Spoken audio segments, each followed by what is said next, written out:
So the Royal Rumble is in the books from St. Louis, Missouri. You know, the one thing that we really love about professional wrestling, about sports entertainment, is surprises, right? We all want to be surprised.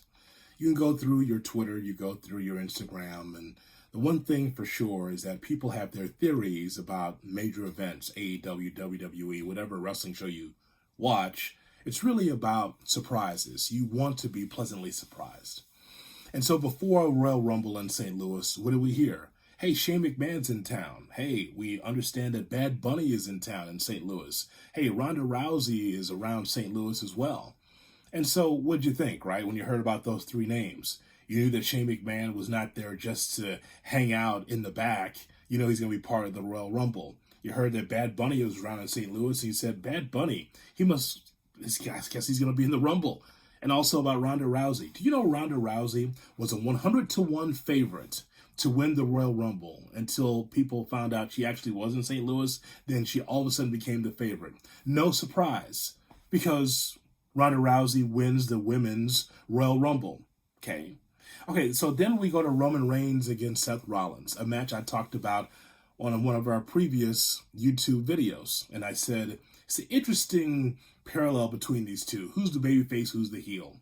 It was the first match on the Royal Rumble, and I thought, okay, here we go. First match, maybe we'll get a title change. Maybe Seth Rollins will once again defeat Roman Reigns. And so we get a DQ finish? A DQ finish, that's to start off the Royal Rumble. Odd, because there is Roman Reigns. He's got Seth Rollins in the ropes, and the referee counts to 5, and they ring the bell. That's not satisfactory for a Royal Rumble. Once again, the WWE's booked themselves into a hole.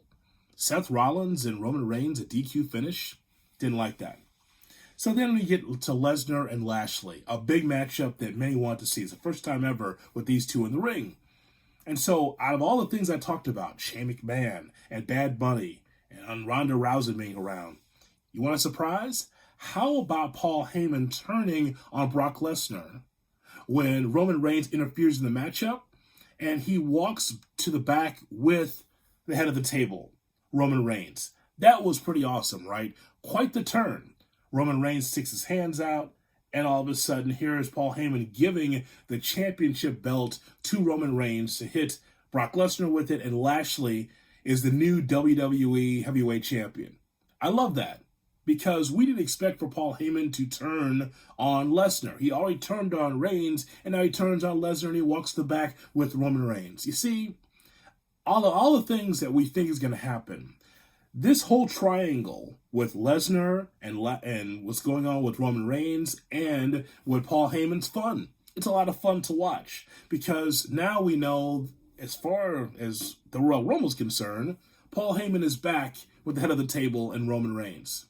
Surprises. That's the thing that always will sell, right? That's the thing that's always going to resonate. You got to love seeing something like that. And then, of course, people were saying, well, if Lesnar lost the WWE Championship, he'll be in the Rumble, right?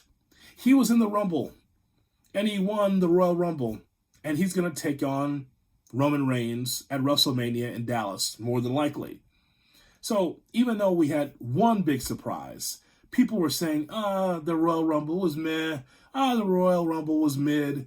The reason why is because what we saw is the same old, same old. Remember, the WWE is based on really 6 wrestlers. Really 6 wrestlers. And so all the women and men you saw at the Royal Rumble, they worked hard underneath as talent, but not necessarily at the top of the card.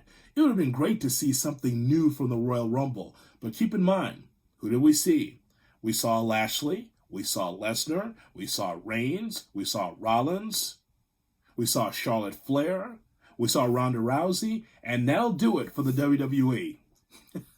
It's really based on 6 to 8 wrestlers. Everybody else is just playing just to get to the mid-card or just trying to get on the card. And so when people say that the Royal Rumble was just okay, it was just, maybe not a memorable Royal Rumble, keep in mind, the thing that could have made it even more special is to see something new and something fresh. And the same 6 to 8 wrestlers that we always talk about, they were able to prevail or be part of the main parts of this card, the Royal Rumble. What did you think of the Royal Rumble from St. Louis? Was it Thumbs up? Was it mid? Or was it one of the worst Rumbles you've ever seen?